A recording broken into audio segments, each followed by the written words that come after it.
2022 고등부 여름 수련회 QR 홈 미션 셋째 날입니다. 오늘 수요일 함께 하나님의 말씀을 나누도록 하겠습니다. 오늘 말씀의 제목은 24시간 예수님을 바라보자. 히브리서 12장 2절의 말씀으로 은혜를 나눌까 합니다. 우리 다 같이 히브리서 12장 2절을 다 같이 읽도록 하겠습니다. 믿음의 주요 또 온전하게 하시는 이인 예수를 바라보자.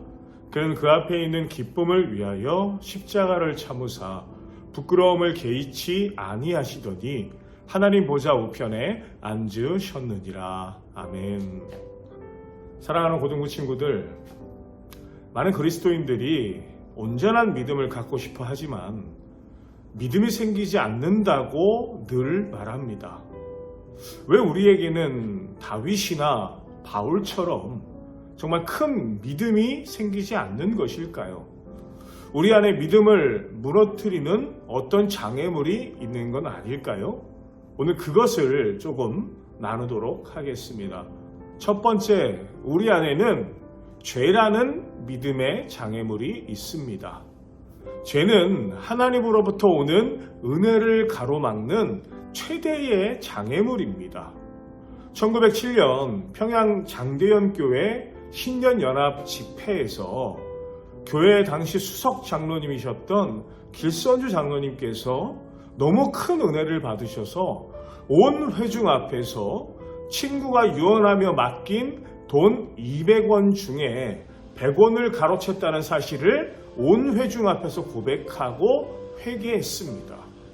그때 이 길선주 장로님께 성령 충만함이 임했고 장로님께만이 아니라 이 회개의 고백을 들은 장대현 교회의 모든 성도들, 신년 연합 집회에 참석한 모든 사람에게 하나님의 큰 은혜가 임했습니다. 두 번째, 우리 안에 있는 부정적인 자아상과 상처가 믿음의 장애물이 됩니다. 로마서 10장 17절 말씀에 보면 믿음은 들음에서 난다라고 했습니다. 성경적인 믿음은 들음에서 나는 것이 맞습니다. 자, 근데 반대로 이렇게 생각해 볼까요? 안 된다는 부정적인 믿음도 들음에서 날 수 있습니다. 우리가 다른 사람으로부터 또 친구들이나 부모님으로부터 너는 왜 이것밖에 못하니? 너는 왜 하는 것마다 이 모양이니? 심지어는 아유 나가 죽어라 라는 이 부정적인 메시지를 아주 오랫동안 듣게 되면 우리 안에 열등감이라는 부정적인 자아상과 그에 대한 상처, 이것이 믿음의 성장의 장벽을 만들게 된다라는 것입니다.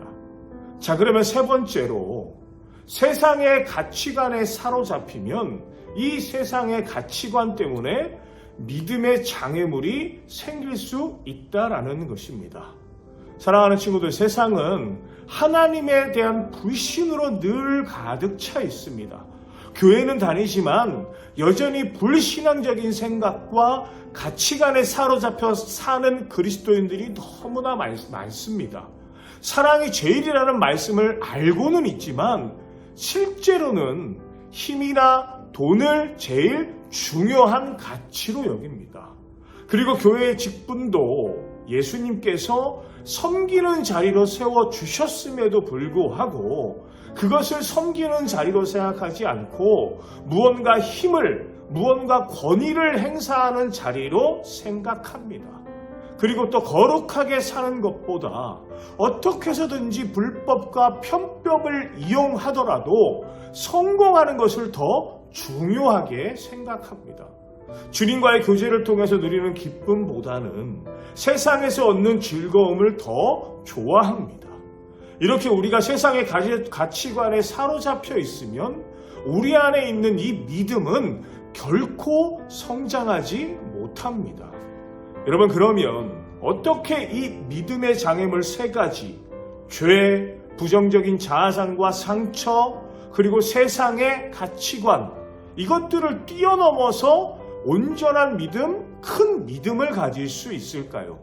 하나님께서는 여러 가지 믿음의 장애물이 있음에도 불구하고 믿음이 성장하는 큰 믿음으로 나아가는 놀라운 신앙의 원리를 가르쳐 주셨습니다.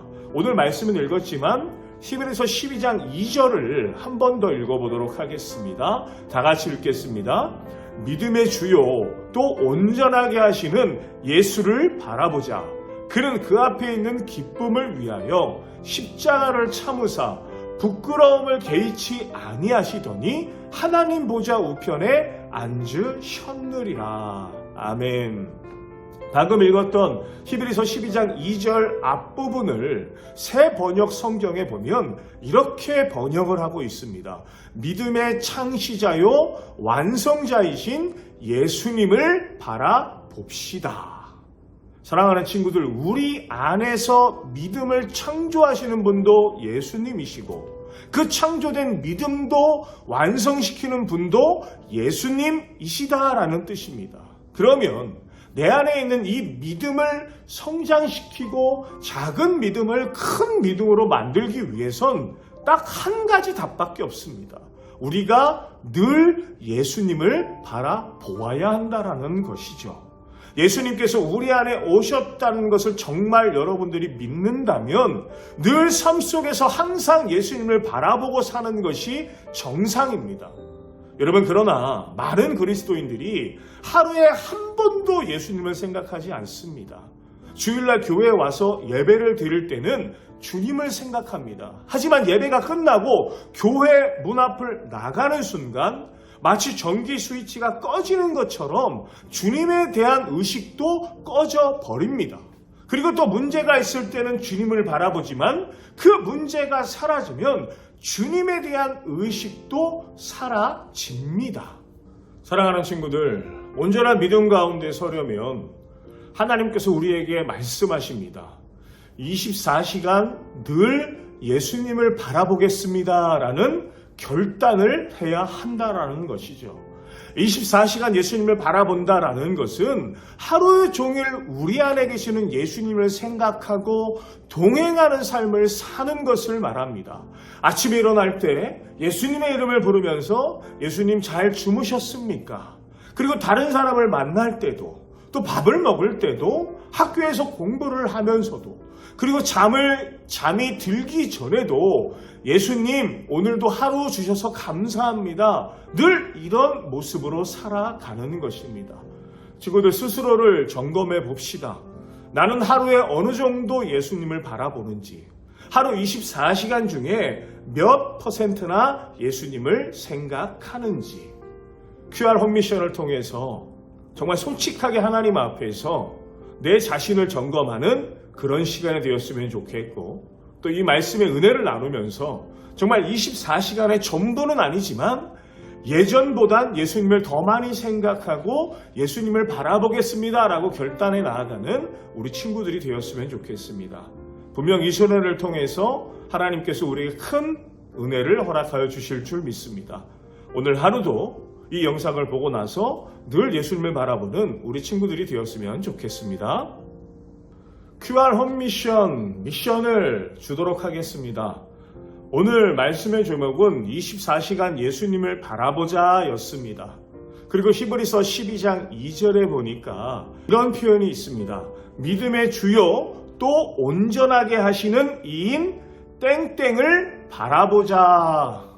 이 땡땡에 들어갈 단어가 무엇인지 지금 목사님 아래 하단에 전화번호가 나갈 겁니다. 이 번호로 문자를 보내면 되겠습니다. 오늘 하루도 또 내일 마지막 영상까지 주님의 은혜 가운데 함께하는 우리 고등부 친구들이 되기를 예수님의 이름으로 축복합니다. 안녕.